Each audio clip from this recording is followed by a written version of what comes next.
Youth یہ اور عمران نوز کہیں گے یہ کہ فیئر ہوتا تو پھر عمران خان اندر ہوتا. تو عمران خان صاحب عدالتی فیصلے کے نتیجے میں اندر ہوئے ہیں، اور جب بھی باہر آئیں گے کسی عدالتی فیصلے کے نتیجے میں آئیں گے باہر. پھر آپ کو پتا ہے کہ خان صاحب کے ساتھ اور بھی بہت سے معاملات ہیں.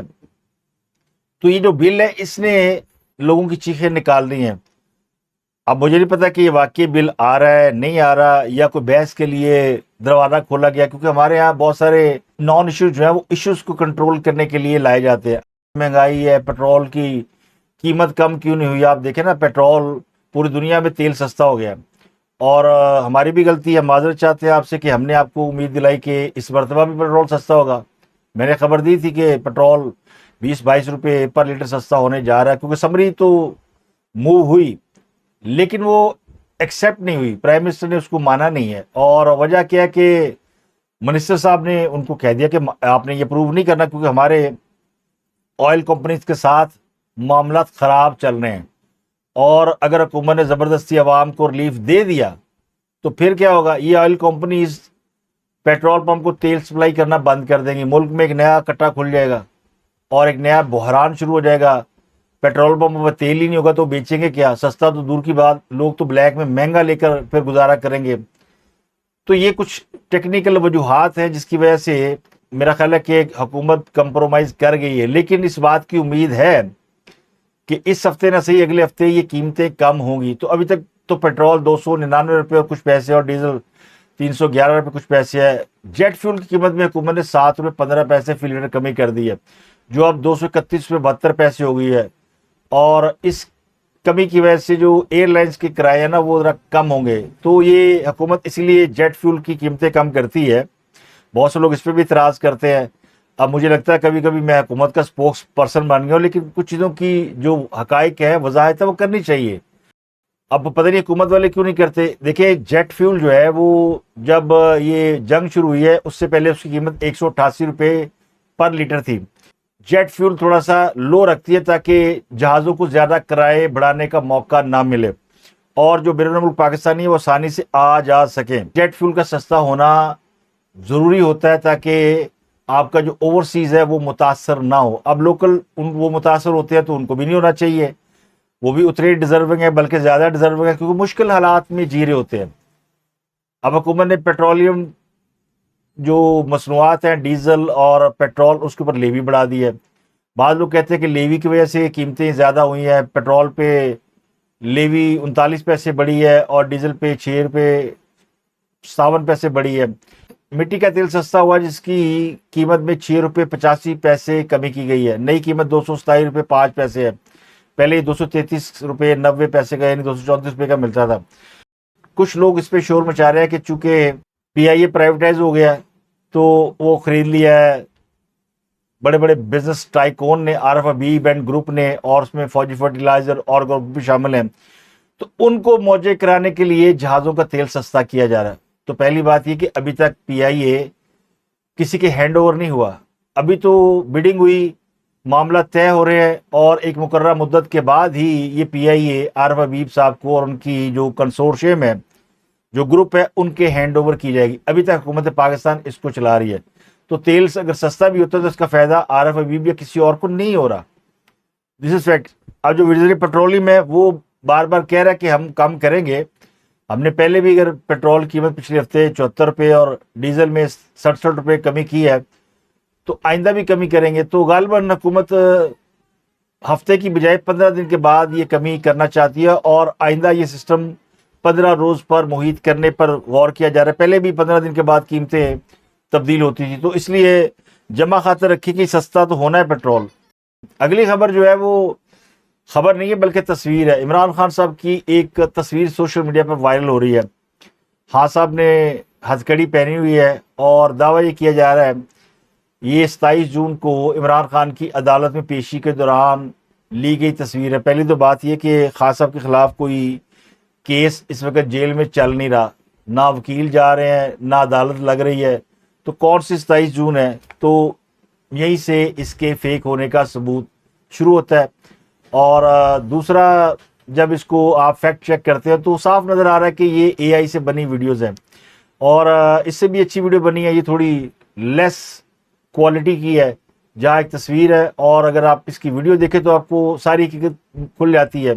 تو یہ ایک جعلی تصویر ہے، اور شاید یہ اس گرمی کے موسم میں عمران ڈوز اور یوتھیوں کے دماغوں کو ٹھنڈا رکھنے کے لیے جاری کی گئی، کیونکہ ان کے بھی دماغ بڑے گرم ہیں، اور اتنے گرم ہے کہ ان کو آئین قانون کوئی چیز سمجھ میں نہیں آ رہی۔ آپ دیکھیں کل وہ وزیر اعلیٰ کے پی کے اسمبلی کے اندر تقریر کر رہا تھا تو اپنے گارڈ کو بلا لیا اور فلور پہ بلا لیا، جہاں پر کسی بھی غیر متعلقہ آدمی کا داخلہ منع ہے، پاؤں نہیں رکھ سکتا جب تک اس کی باقاعدہ اسپیکر اجازت نہیں دیتا۔ وزیر اعلیٰ پارلیمانی ہاؤس کا لیڈر ہے، اور وہ کہہ رہا ہے کہ گارڈ کو ادھر آؤ، کالے چینل نے اس کے پیچھے پڑ گیا اور وہ کہہ رہا ہے عمران خان زندہ باد۔ آج وہ اسپیکر بابر سلیم سواتی معافیا مانگ رہا تھا کہ جی میرے تو گارڈوں نے روکا نہیں اور ان کی غلطی نہیں ہے، میں نے اشارہ کیا، کو گول مول بات کر رہے تھے۔ یہ معافی بھی اتنی ڈرائی سے مانگتے ہیں کہ وہ معافی نہیں لگتی، بلکہ لگتا ہے کہ اور زیادہ بڑا جرم کرنے کا ارادہ رکھتے ہیں۔ تو اسمبلیوں کا حال کچھ زیادہ اچھا نہیں۔ آج پنجاب اسمبلی میں بھی اسی قسم کی ہنگامہ رہی ہمیں دیکھنے میں آئی۔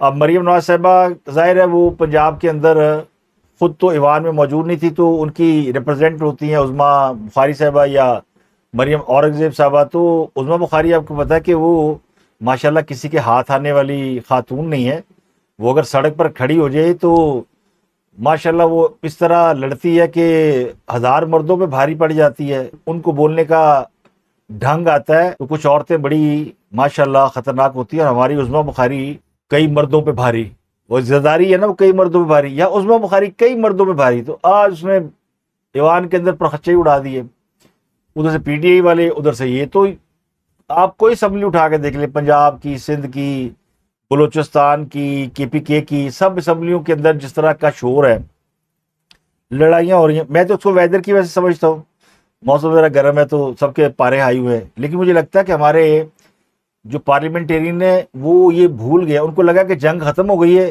تو اب اپنی جنگ شروع کر دیتے، تو انہوں نے اپنی جنگ شروع کر دی ہوئی ہے، اس کو گالیاں اس کو گالیاں۔ تو یہ جو کلچر ہمیں کچھ عرصہ نہیں نظر آیا تھا ایک دوسرے کے اوپر اٹیک کرنے کا، وہ لگتا تھا کہ پاکستان میں کچھ سیاستدانوں نے سیکھ لیا ہے، لیکن 2-3 دنوں میں دیکھیں تو اسمبلیوں کے اندر صورتحال آپ کو ایسی نظر آتی کہ آپ کانوں کو ہاتھ لگائے کہ یہ چل کیا رہا ہے۔ اور انہی حالات میں آپ کو پتہ ہے کہ زلزلہ بھی ہے، اور جب پنجاب اسمبلی کا، کے پی کے کا، سندھ کا، تینوں اسمبلیوں کے اندر جب ہاکار مچی ہوئی تھی، پاکستان کے کئی بڑے شہروں میں زلزلہ آیا اور پورا پاکستان ہل کر رہ گیا۔ اسلام آباد، راولپنڈی، لاہور، خیبر پختونخوا میں زلزلے کے شدید جھٹکے محسوس کیے گئے۔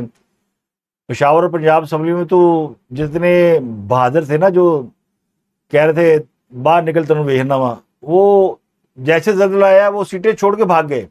تو یہ لاہور، میاں والی، چکوال، پنجاب میں اور شانگلہ، بنیر، مردان، چارسدہ، سوات، سوابی، کوہاٹ، کرک، مالاکنڈ، باجوڑ، ان سب علاقوں میں زلزلہ آیا اور اس کی شدت 4.3 ریکارڈ کی گئی ہے۔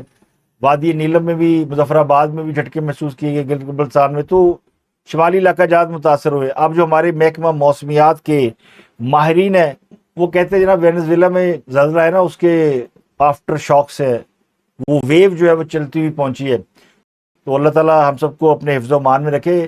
وینزویلا میں آپ دیکھیں کہ اب تک مرنے والوں کی تعداد 1000 ہے۔ کچھ لوگوں نے اعتراض کیا کہ جی آپ نے کہہ دیا کہ 1 لاکھ افراد مر سکتے ہیں یا ان کی موت کا خدشہ ہے، اور یہاں تو تھوڑے سے لوگ مرے ہیں۔ تو ابھی تک جو فگر میرے پاس آ رہا ہے، پہلے 1 لاکھ کا آیا تھا، اب یہ 50,000 کا، یہ انٹرنیشنل فگر ہے۔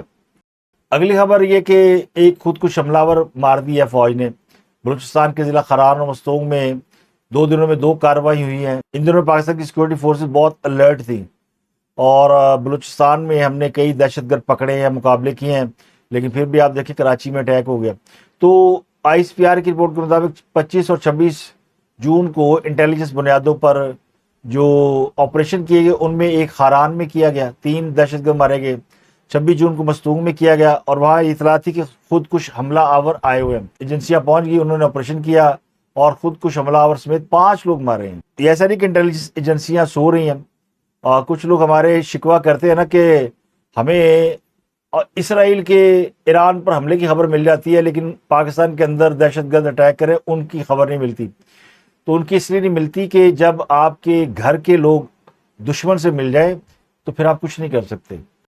باہر تو آپ کو پتا ہے کہ دشمن کون ہے. تو پاکستان نے دنیا بھر میں جو اپنا نیٹ ورک بنایا ہوا ہے مارخور نے، ISI نے، وہ بڑا اسٹرانگ ہے.